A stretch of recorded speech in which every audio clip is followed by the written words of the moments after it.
It's the Rob Carson Show. Are you ready to be podsmacked? Now, here's Rob Carson. Hello and welcome to episode number 165 of the Rob Carson Show podcast. Glad to have you along with me today.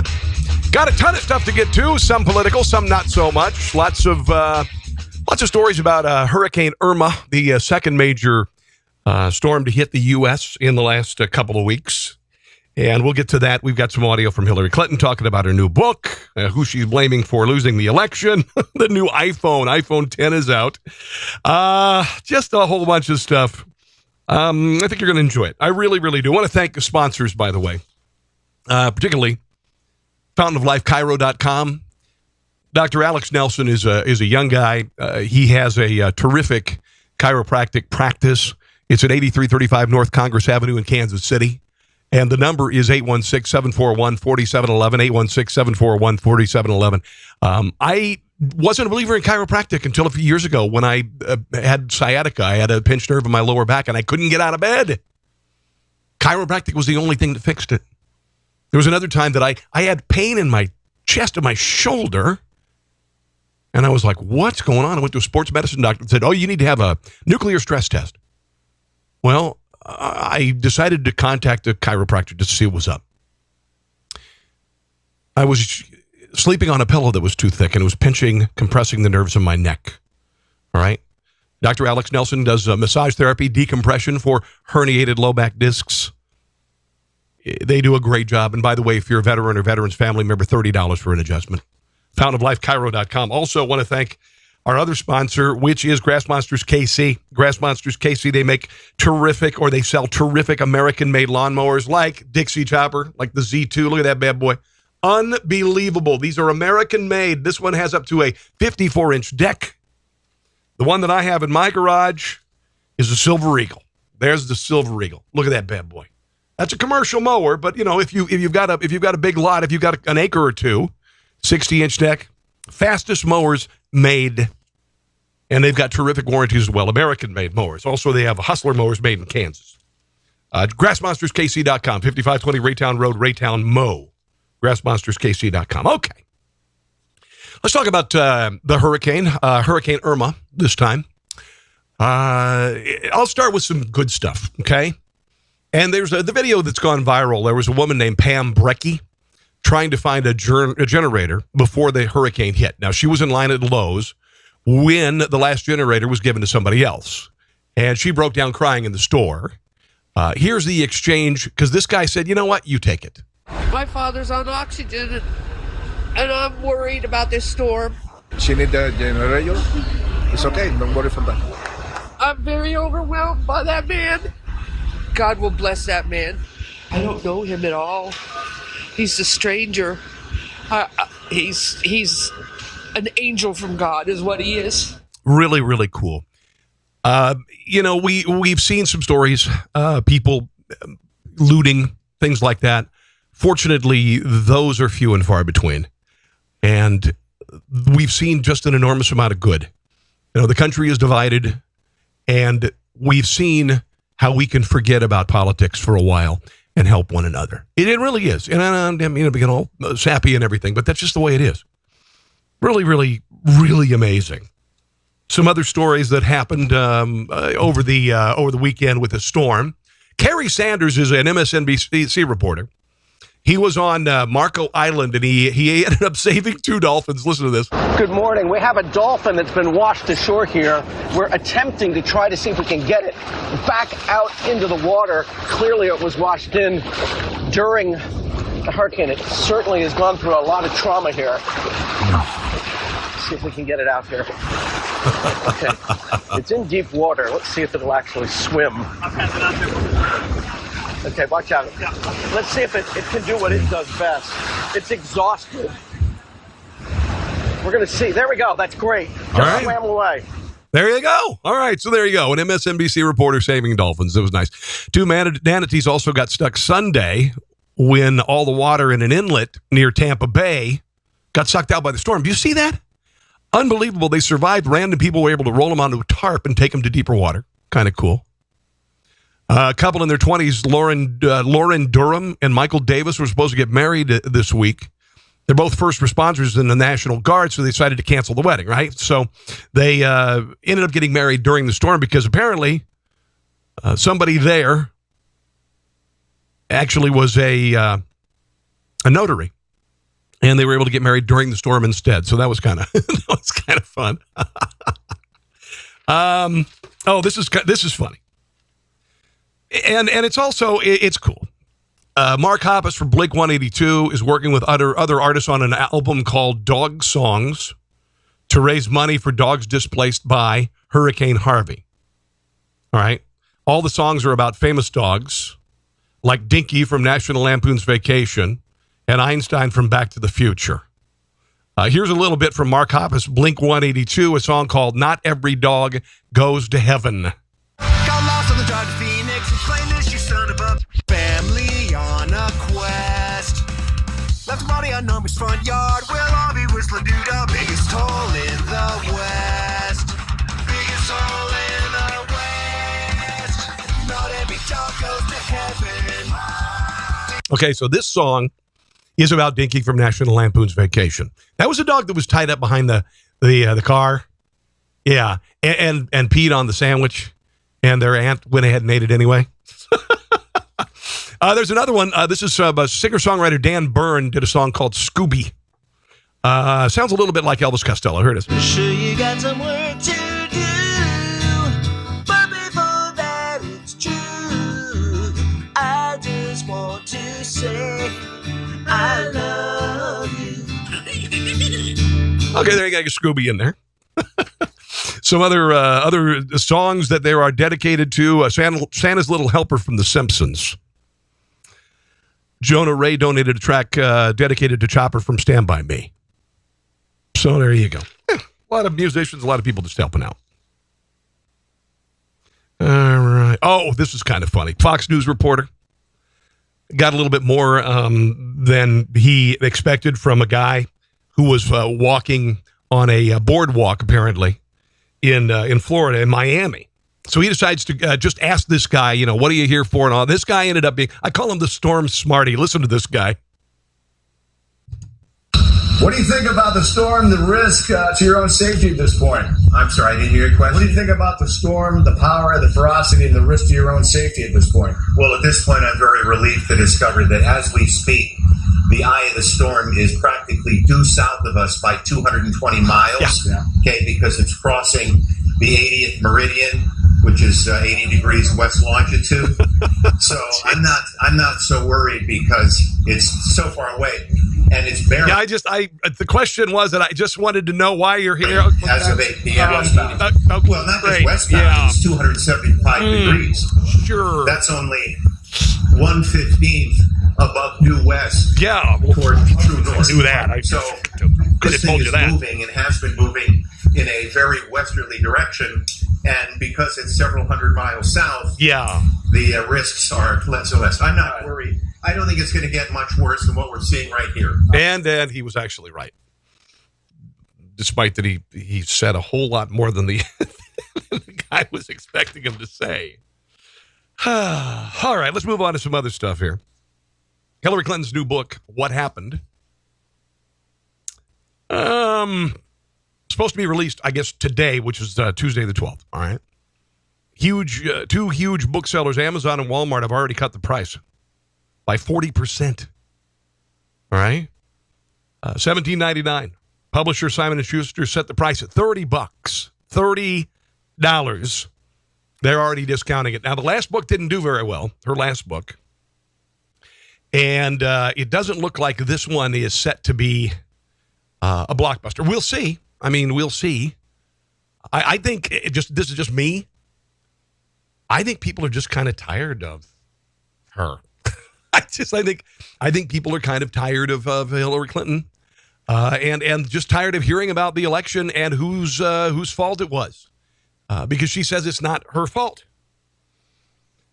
Here are a list of excuses that she's used, and I'm just being honest here, regardless of politics. Here are the things that she say cost her the election: Russian interference, Jim Comey's criminal investigation of her use of private email, poor voter data from the Democrat National Committee, voter suppression and voter ID laws, sexism, racism, Barack Obama, Bernie Sanders and his supporters, Jill Stein, the mainstream media, Electoral College, bad polling, people who assumed she would win, quote unquote, gullible Americans, and fake news. So those are some of the things that she's blaming for her loss to Donald Trump.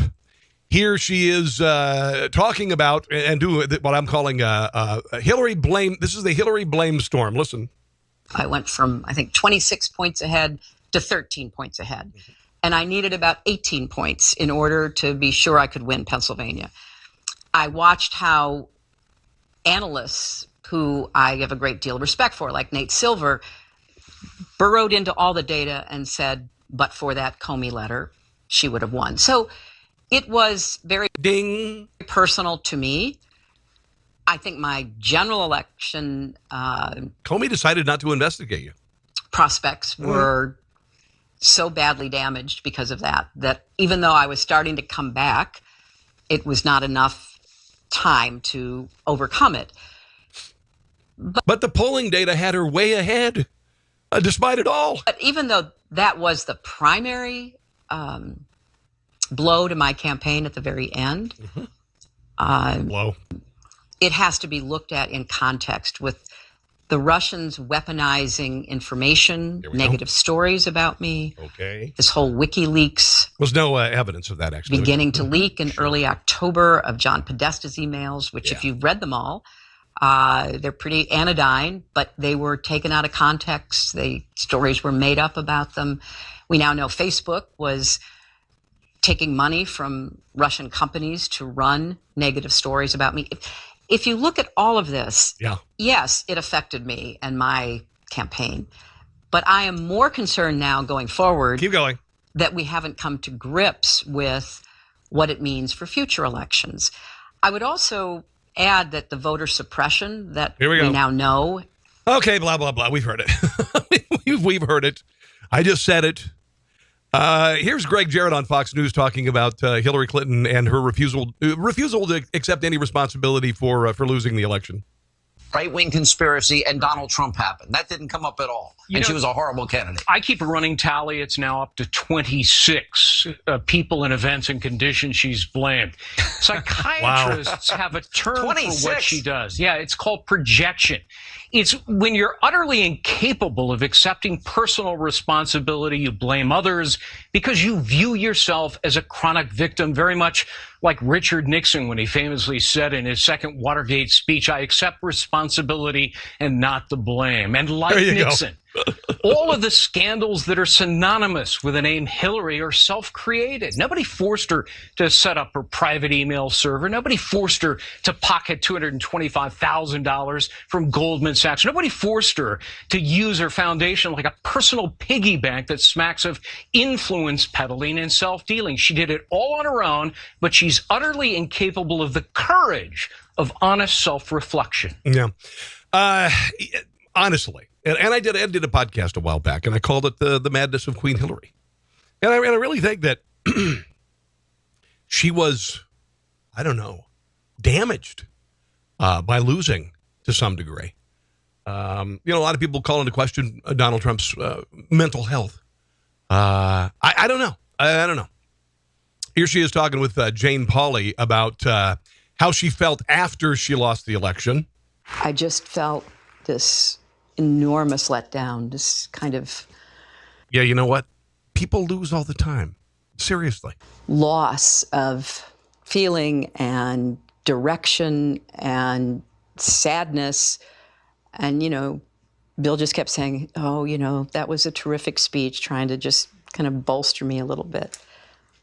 Off I went into a frenzy of closet cleaning and long walks in the woods and playing with my dogs and yoga, alternate nostril breathing, which I highly recommend, trying to calm myself down. And could have tried Xanax. Xanax works really well. My share of Chardonnay. It was a very hard transition. I really struggled. Okay, we got it. Here she says that she is done running for public office. Is your political career over. Yes. As an active politician, it's over. You will never be a candidate for office. I am done with being a candidate, but I am not done with politics because I literally believe that our country's future is at stake. Okay. Sometimes politicians don't get it when it's time to hang it up. You know, I think the Clintons they've had their day in the spotlight. I think people. I don't think people like dynasties, political dynasties. I mean, the Bush dynasty's over. There was a reason why Jeb Bush got knocked out so early. All right, because people don't want dynasties anymore.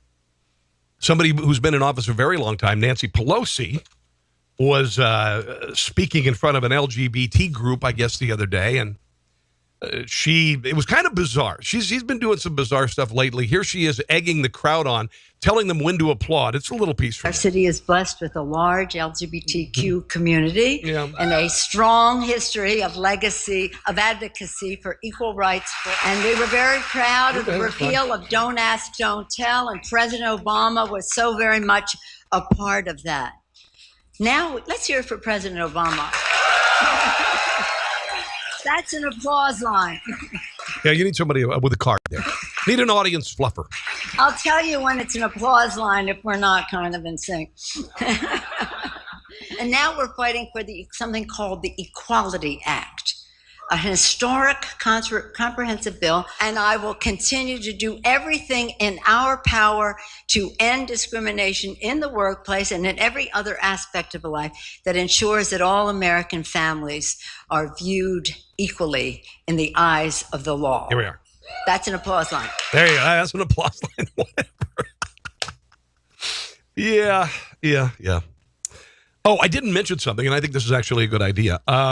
People who abandon their dogs in Florida, meaning those who left their dogs when the storm was heading, not only did they leave them tied up outside, some of them left them in cages on the ground outside. About 40 dogs were rescued, and now it looks like people who own these dogs could face felony animal cruelty charges. So that's a good thing. That is a good thing. They had a lot of dogs going across the United States because some people literally just couldn't take care of the dogs, had to give the dogs and the cats up, and I just can't even imagine that. Even though sometimes I complain, we have 3 dogs, and they get to be a real pain in the rear end sometimes. But it would be agonizing to give them up. So, and a Pizza Hut manager in Jacksonville appeared to threaten his employees if they chose to evacuate for longer than 72 hours to escape Irma. There was a memo that went viral. It said employees must return within 70 hours of evacuating, and they could not evacuate for Friday for a Tuesday storm. All right, Pizza Hut is saying, we didn't approve this. If there's a storm coming, you can not show up for your shift. Pizza Hut did something cool, though. In Texas, there was one Pizza Hut in the Houston area that delivered pizza via canoe, free for people. So that was pretty cool. And there's only one thing better than pizza, and that is free pizza. You know what I'm saying? Yeah, free pizza's glorious thing. Glorious thing. People are already lining up for Apple's new iPhone. Hasn't been even announced yet. Consumers in Australia are already lining up for the new phone. The phone is expected to be Apple's biggest upgrade in a decade. Been the subject of many detailed leaks. Some people are saying it's going to be called the iPhone 10 because of 10 years of the iPhone. So it's going to, I guess the launch is today. The phone costs $1,000, okay? A phone costs $1,000. Let that sink into your head here, okay? And, the interesting thing also is this isn't really a phone. This is a computer with a phone app. That's what this is. Oh, this is an iPhone 6S Plus. I mean, this is ancient technology, man. I got this like 2 years. This is old. Do I want an iPhone 10? No, I'm not that. I like my iPhone. Listen, I use it all the time. I even sometimes use it to make phone calls. So you millennials who are listening, you Gen Yers, you can actually hear a person's voice on there. And there's a number associated with their voice, and that number corresponds with their phone, and it's called a phone number. And you actually call that phone number, and if they'll answer it, and you'll hear their voice. It's called a phone call. I just thought you should know. Some things you're going to see, LTE 4G enabled Apple Watches coming out today, a new Apple TV set with 4K capability, and then 3 new iPhone models today. All right, $1,000. $1,000. Here's some other things you can see on the phone. I've got a little schematic here that I'm looking at. Nearly all screen design, so it's basically all screen, that's what I said. Wireless charging, that would be good. God, I hate it when I lose the darn charger, you know? I don't know what it is. What is it? Do you have this problem in your home? With the kids borrowing a charger, and then one day you have 6 chargers, the next you can't find one of them? Tap to wake, infrared sensor to allow for low light, facial recognition, 3D facial recognition sensor to unlock phone or make payments. That's kind of cool, right? Longer power button, smart camera, improved scene and object detection. It really is. I was the last generation to not have a smartphone growing up, or a cell phone for that matter. Yeah, I know, right? Gen X. Never had a cell phone when I was a kid. Never had a cell phone.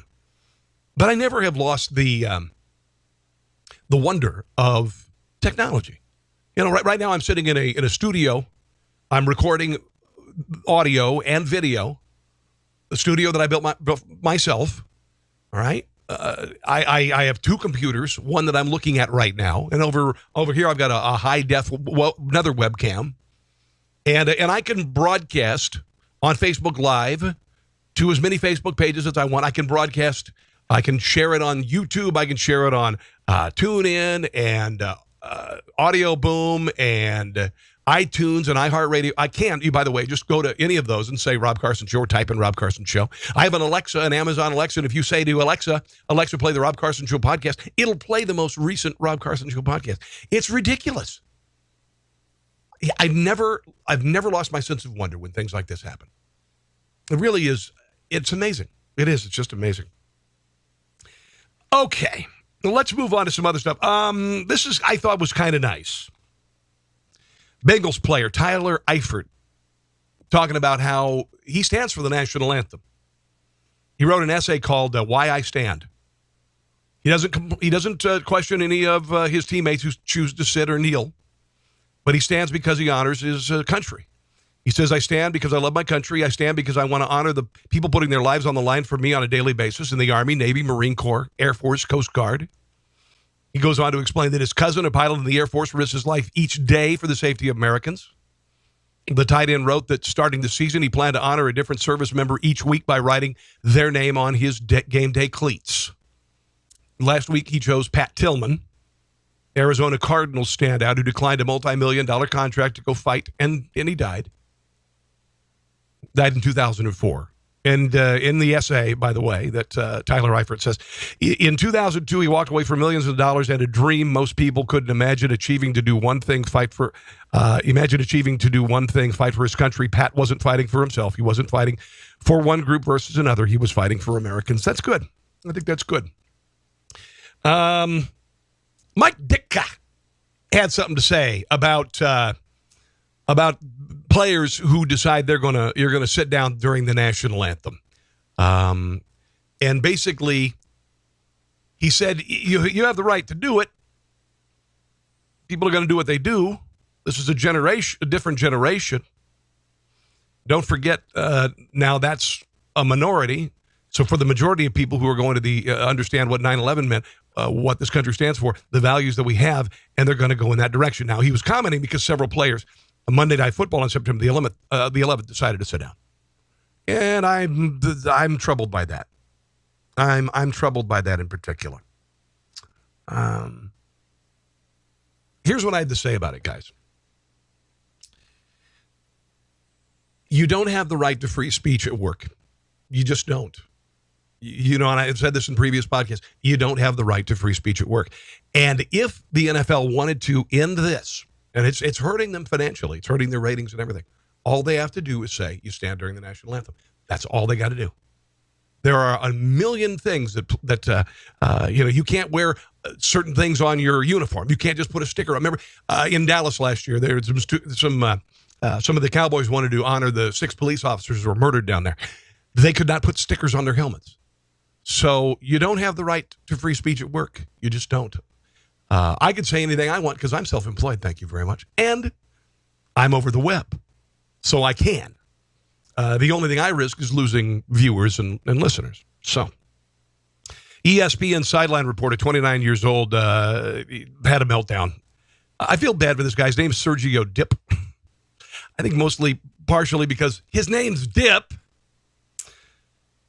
He's the newest member of the Monday Night Football team, sideline team, and he's 29 years old. He's a young guy, and he is you could tell he's nervous, and you could tell he's also very green. It's a pleasure to be with you guys here on the field from up close, just watching Coach Vance Joseph from here.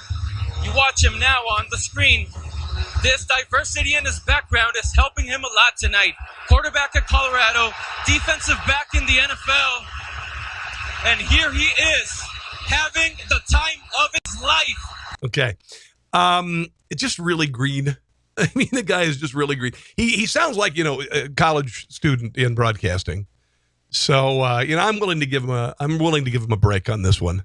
But it was really, really, really difficult to watch. Really difficult to watch. Oh, this is kind of interesting. Settlement has been reached in a case which sought to determine copyright ownership of selfie photos taken by a monkey.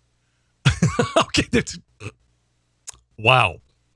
Apparently, this monkey took a selfie, and there was a lawsuit against the photographer and his San Francisco-based publishing firm. The suit against David Slater and Blurb, which published a book called Wildlife Personalities, featured the monkey selfies, claimed copyright infringement, and sought to use proceeds from the photos to benefit the crested macaque named Naruto. Now, macaque is the monkey, all right? It's a little confusing, but here's the story. His name is Naruto. This is from CBS San Francisco. And he shot to stardom after taking these selfies on a wildlife photographer's camera. But his lasting impression will be made in federal court, where attorneys are arguing over who owns the copyright to those photos, man or monkey. There's never been a case where an animal or a non-human has been given the rights of a copyright holder.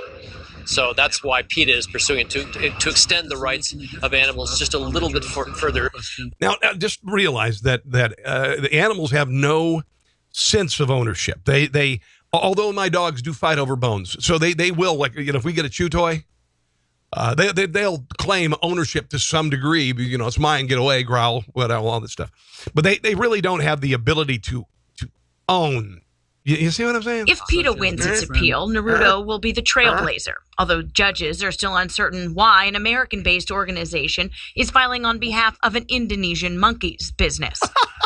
An Indonesian monkey's business. That's the line. Is there an allegation in the complaint that PETA is a qualified next friend of the monkey Naruto, so that PETA can represent Naruto? PETA argues the macaque monkey should own the copyright for his selfies, saying he's a cognizant creature that can feel and be creative. But does he own the camera?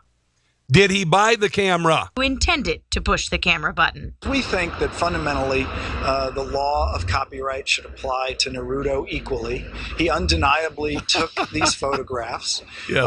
And the copyright law is clear. He who takes the photographs owns them. Uh-huh. But does that he apply to apes, especially when an artist set it up? That could open up a lot of interesting avenues as to where the law could lead. That's why I think where the certainly on the defendant side, they occasionally give elephants big paintbrushes, and they put canvas out there, and they sell the canvas, the painting that the elephants do for charity. They've done this, I think, with horses and as well. So should the elephant open his own art gallery then? I'm saying this should be limited. If the primate gets the copyright, PETA says it will administer the proceeds from selling the image, all of which would fund preservation of the endangered monkey species.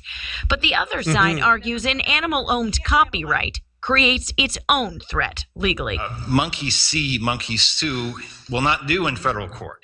A judge initially sided with that argument, but PETA appealed it, making their rebuttal in court this morning. So whether private, public, or... Well, it's been settled out of court.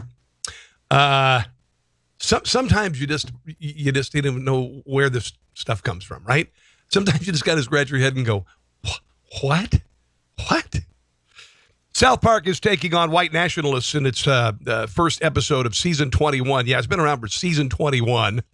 Here is a little promo where there are two groups of people, I guess, in a courtroom or meeting room. One of the people has a Confederate flag, but he's not waving it for the reason you think. With these guys waving a Confederate flag every chance they get. Your Honor, please.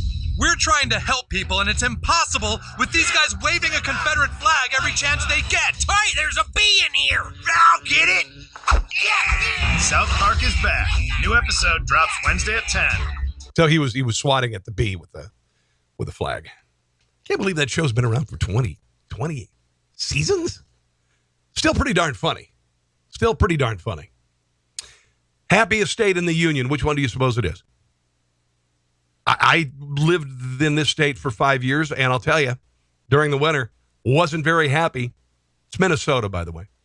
It's according to a new ranking from Wallet Hub. The runners-up were Utah, Hawaii, California, Nebraska, New Jersey, the unhappiest. You know it's going to be West Virginia, followed by Oklahoma, Louisiana, Alabama, Arkansas, Mississippi. Wow, all south of the Mason-Dixon line. New York sidled in at number 22. Lowest share of adult depression was in Hawaii. Okay, I can see that. Followed by New Jersey, California, Illinois, and a tie between New York and Virginia. Oregon had the highest share of depressed people, with Maine, Arkansas, West Virginia, and Vermont trailing. Meanwhile, suicide rates were lowest in New York, New Jersey, Maryland, where I used to live, Massachusetts, and Connecticut. Highest in Wyoming, Alaska, Montana, New Mexico, and Utah. Folks in Utah work the fewest hours. I find that hard to believe. Alaskans work the most. North Dakota had both the longest low-term unemployment rate and the highest income growth. I think we can blame fracking for that, right? Nevada took home the prize for the highest long-term unemployment rate, and Nevada had the lowest income growth. Safest states to live: Vermont, Maine, Massachusetts, Minnesota, and New Hampshire. Least safe: Mississippi. Big surprise, right? Louisiana, Oklahoma, South Carolina, and Missouri is right next to where I live. There's a 50 times difference between the two extremes. Dairy Queen owner is defending a sign on his restaurant for his support of God and country. It's in a town called Kewaskum in Wisconsin. And put the sign up. It said, this restaurant is politically incorrect. We have been known to say Merry Christmas, Happy Easter, God bless America. We salute the and honor the flag. Give thanks to our troops, police officers, and firefighters. Give thanks to the U.S. By giving free Sundays on Veterans Day to veterans. In God we trust, the whole deal. All right, so some people were apparently mad about this, even though it's their business. Sign has been up there for years, I guess, but apparently Ashley Coleman was offended by it. She's an Oregon resident. She doesn't even live in the state. Posted a picture of the sign to Dairy Queen's Facebook page, claiming it was extremely offensive. Of course, she's from Oregon. Another, Steve Thomas from Milwaukee, said, I feel this is a pretty tasteless thing to have posted on your franchises. The part of the sign that I disagree with is his use of the political term snowflake. He is literally alienating half the population by using that term. On my T-shirt page, I sell these T-shirts, TeePublic, Conservatives. We have one that says, my kid is not a snowflake. Because there's a snowflake generation. I don't know how you could be, who's offended by saying that? I mean, really? There it is. You're watching it on, I'm doing a video and audio podcast. So forgive me, audio listeners. I was just holding that up to the camera. Anyway, the other thing, I don't like him belittling safe spaces. Young adults need a safe space to talk when they are at a dark place in their lives, but won't go because of how much criticism they may receive because of it. That's why I disagree with this sign. That's why they call them snowflakes. Owner Ken Schuneman defended the Christian sign, saying he felt it was appropriate to hang in terms of being transparent about the views of the owner and staff supporting God and country. He added, it just seems that those kinds of values and principles are becoming controversial in society, clearly. Other business owners in town, they supported it. April Swerwe says he posted it on the door so you could see it before you walk in. You don't have to walk in if you don't agree with it. He also won praise from many people on social media who argued that if you don't like it, don't eat there.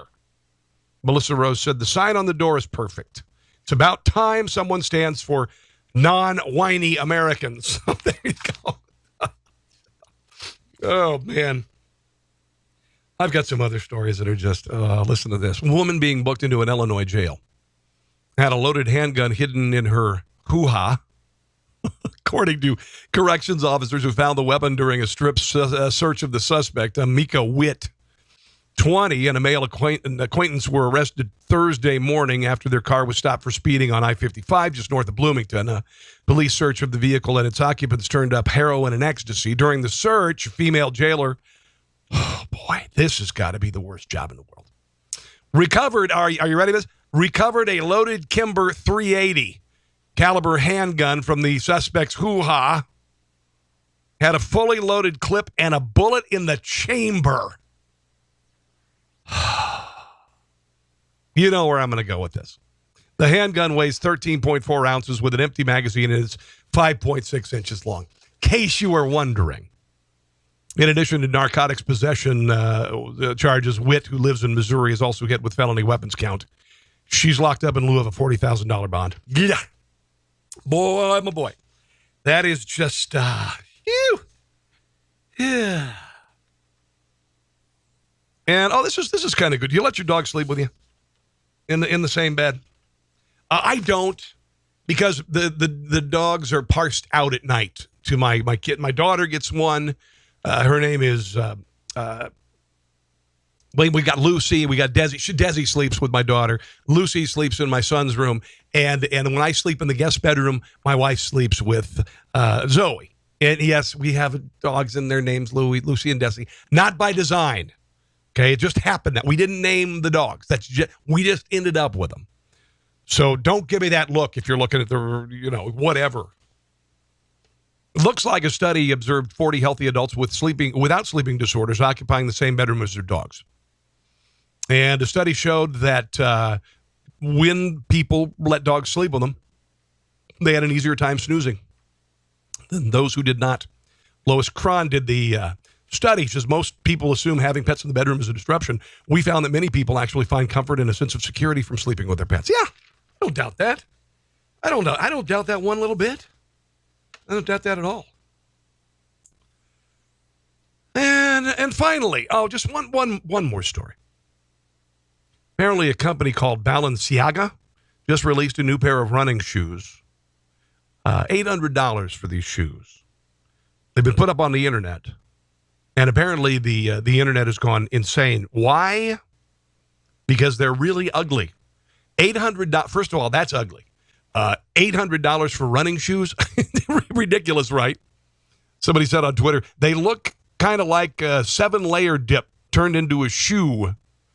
Another person said they look like shoes in the lost and found at school. $800 for these shoes. All right, that's going to wrap it up for this episode of the Rob Carson Show podcast. Thank you for listening. Thank you for watching. I greatly appreciate it. If you get the chance to download, iTunes is a great way to do it. Just look up Rob Carson Show, iHeartRadio, Audio Boom, SoundCloud, Google+, Google Play, and YouTube. I have a YouTube channel. Again, just look for Rob Carson Show. You'll find it. I want to thank our sponsors, Dr. Alex Nelson, chiropractor, fountainoflifechiro.com, fountainoflifechiro.com. If you're in Kansas City, you ought to go see him. I've got a neck issue. I'm going to go see him this week. I'm going to actually put the video on Facebook Live. So fountainoflifechiro.com, Congress Avenue in Kansas City, grassmonsterskc.com also. American-made mowers, Hustlers made in Kansas, Dixie choppers made in Indiana. They will last you a lifetime. They are built like a brick excrement house, is what I like to say. In the meantime, guys, thanks for your support. One other thing, if you can, I've got a podcast on a website called Patreon, Patreon.com. It's where artists go to to essentially kind of crowdfund, really kind of subscribe to a show and allow people to help pay the bills. And believe me, we could use it. My family and I could use it. patreon.com. Look for Rob Carson Show. And if you can give me $1 a month or $5 a month or $10 a month, whatever, it would be greatly appreciated. In the meantime, God bless. We'll see you again next time. Thanks for listening to The Rob Carson Show. Friend him on Facebook at Carson Show, on Twitter at Rob Carson, and on Instagram. I think Facebook and Twitter are enough for now. We'll see you soon. Thanks for listening.